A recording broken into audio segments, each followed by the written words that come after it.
So what an extraordinary moment we find ourselves in. I mean, we are smack bang in the middle of a story war, a narrative war right now. I'm sure, like me, many of you have been sent a video from a friend or a relative with a link to the coronavirus, the truth behind the coronavirus, or 5G, or the deep state, or Bill Gates and vaccinations, or the Great Awakening. I mean, there are so many stories flying around right now, which is understandable at a time where our traditional structures have temporarily dissolved. We're creatures that look for patterns of meaning. We look to anchor ourselves in turbulent times. So it makes sense that these stories are proliferating.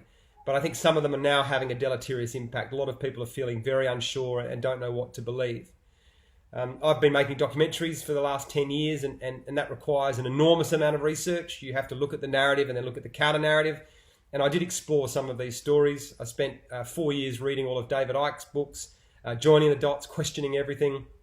And there was something intoxicating about reading some of that stuff and feeling that you had, or I had, this inside word or a scoop that the rest of society hadn't woken up to yet. That was very alluring. Plus, there is a huge tribe that you can plug into now, a sense of community. And it's easy to sort of see a video that confirms that cognitive bias. It aligns with what you've been reading about. But I think that we have to acknowledge that also that there are some kernels of truth to some of these stories. And this is, I think, what is amplifying some of these stories.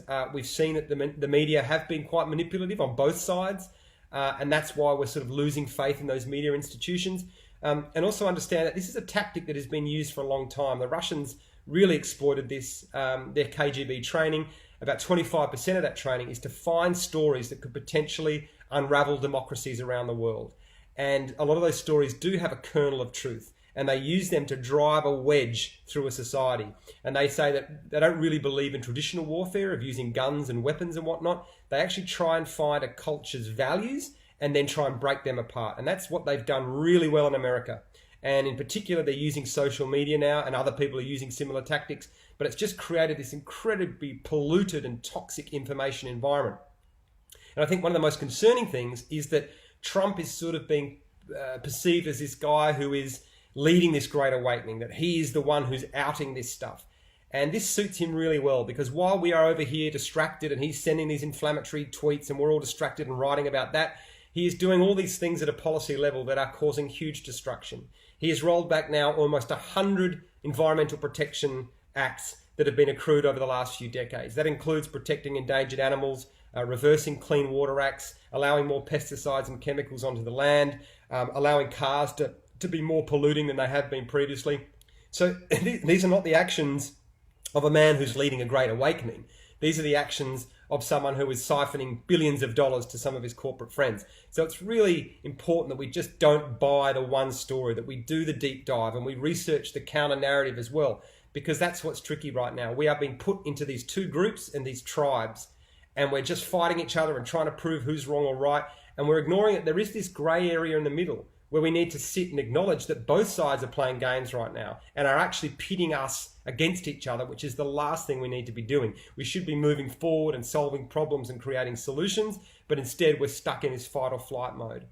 So I think moving forward, it's really important that we understand that this is happening and that we're very discerning with the information we put out there, that we do fact check it and do the deeper dive. And this is what good institutions do. Media outlets still do that, but we're not doing that ourselves. It's very easy to watch a video where someone's being interviewed by someone who already aligns with our values, so they're not probing and asking the deep questions.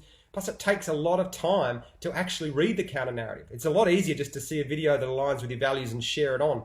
But Sir John Glubb was a historian who talked about, he studied the collapse of civilizations, and he said that democracies really unraveled once they lost the sense of shared value and shared truth. So that's where we are right now. We're at this precipice. And I think it's up to all of us to be much more discerning about the information we share.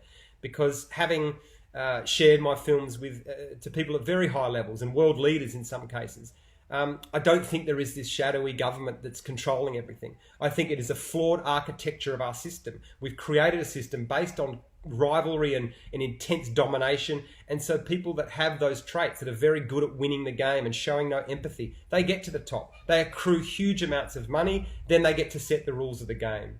So I think it's about acknowledging that we have a problem with the functionality of our system, and that this is allowing all these bad actors to pollute our information environment. So it's so important right now just to make sure that you know what you're putting out into the collective hive mind.